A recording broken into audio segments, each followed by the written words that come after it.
You're actually tougher than you think. You never knew that.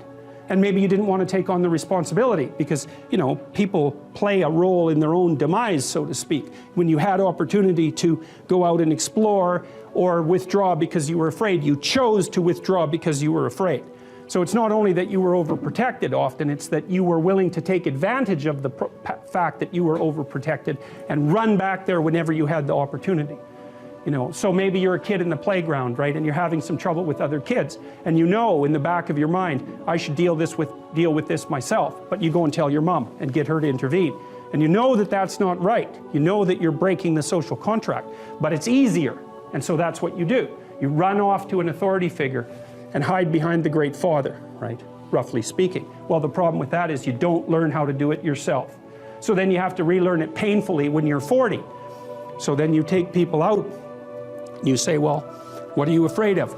Rank it from 1 to 10. So 10 is, make a list of 10 things you're afraid of. The thing you're least afraid of, we'll call number 10. So we'll start with that. Okay, well, I'm afraid of elevators. Okay, well, let's look at a picture of an elevator. Let's have you imagine being in an elevator. Let's go out to an elevator and let you watch the terrible jaws of death open, because that's how you're responding to it symbolically, right? And you're going to do that at the closest proximity you can manage. You find out, you go do that, it works. You're nervous as hell, especially from an anticipatory perspective, shaking. You go out, you stop, you watch it happen, and you actually calm down. You do that 10 times and it no longer bothers you. Well, what you've learned that you didn't die, but more importantly than that, you've learned that you could withstand the threat of death. That's what you've learned.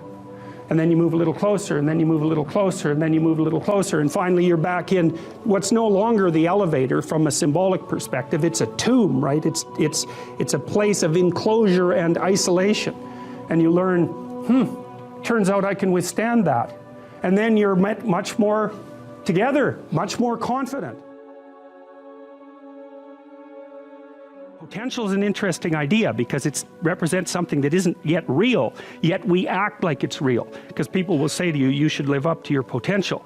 And that potential is partly what you could be if you interacted with the world in a manner that would gain you the most information. Right? Because you build yourself out of the information in the Piagetian sense. But it's deeper than that too, because we know that if you take yourself and you put yourself in a new environment, new genes turn on in your nervous system. They encode for new proteins. And so you're full of biological potential that won't be realized unless you move yourself around in the world into different challenging circumstances, and that'll turn on different circuits. So it's not merely that you're incorporating information from the outside world in the constructivist sense. It's that by exposing yourself to different environments, you put different physiological demands on yourself all the way down to the genetic level, and that manifests new elements of you. And so one of the things that happens to people, and this is a very common cultural notion, is that you should go on a pilgrimage at some point to somewhere central, and that would be, say, like the Rock in the Pride Rock in The Lion King, because you take yourself out of your dopey little village, and that's just the little bounded you that everyone knows and that isn't very expanded, and then you go somewhere dark and dangerous to the central place, and while you do that, you have adventures and they toughen you and pull more out of you, like partly because you're becoming informed, which means information. It means you're becoming more organized at every level of analysis, but there's also more of you too. Your best bet is truth, but that doesn't necessarily mean that's always going to do the trick, right? I mean, sometimes you go fight a dragon and it eats you, and if you being eaten wasn't a real possibility, it wouldn't be a real fight. And so you see people, like I've seen people in my clinical practice sometimes.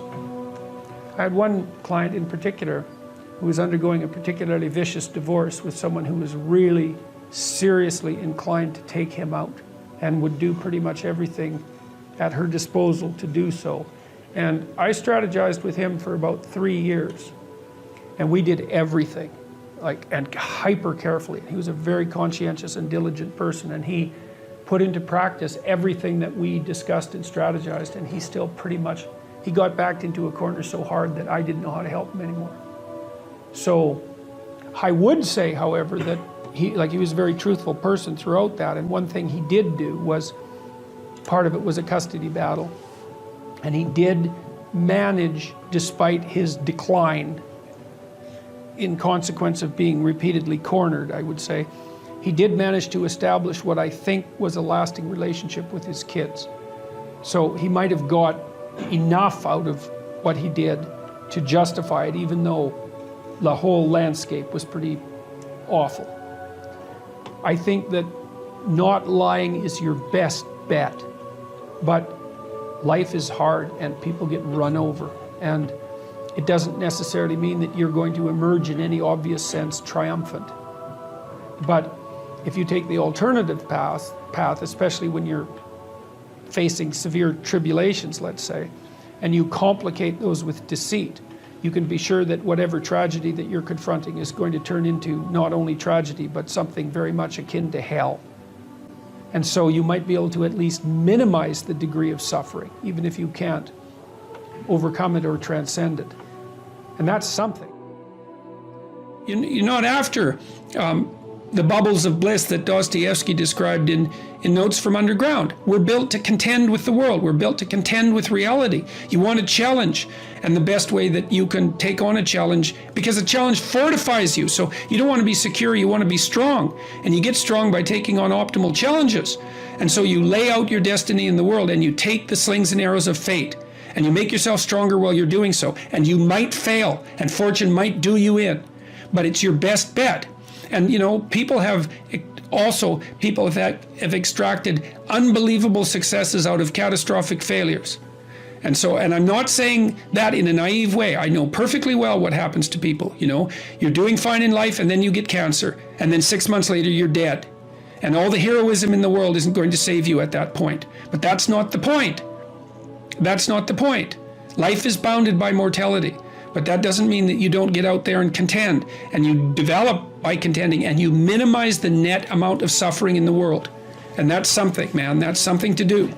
So it beats laying in your basement and getting bitter and then doing the terrible things that bitter people do.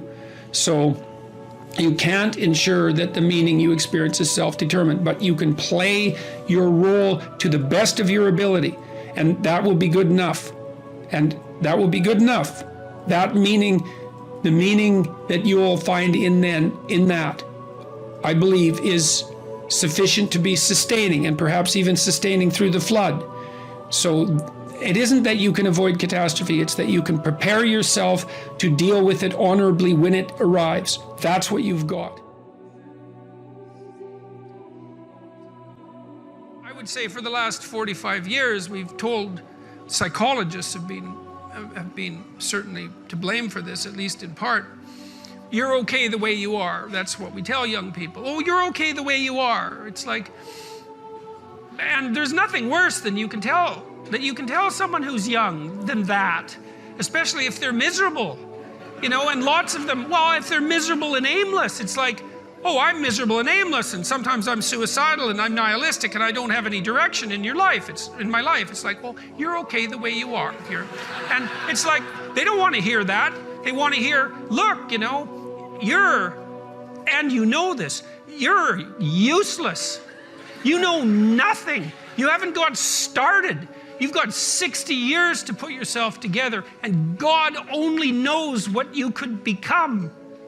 And that message is so much more, it's so funny because it's such an attack, but it's so positive because there's faith there in the potential that makes up the person rather than the miserable actuality that happens to be manifesting itself at the moment.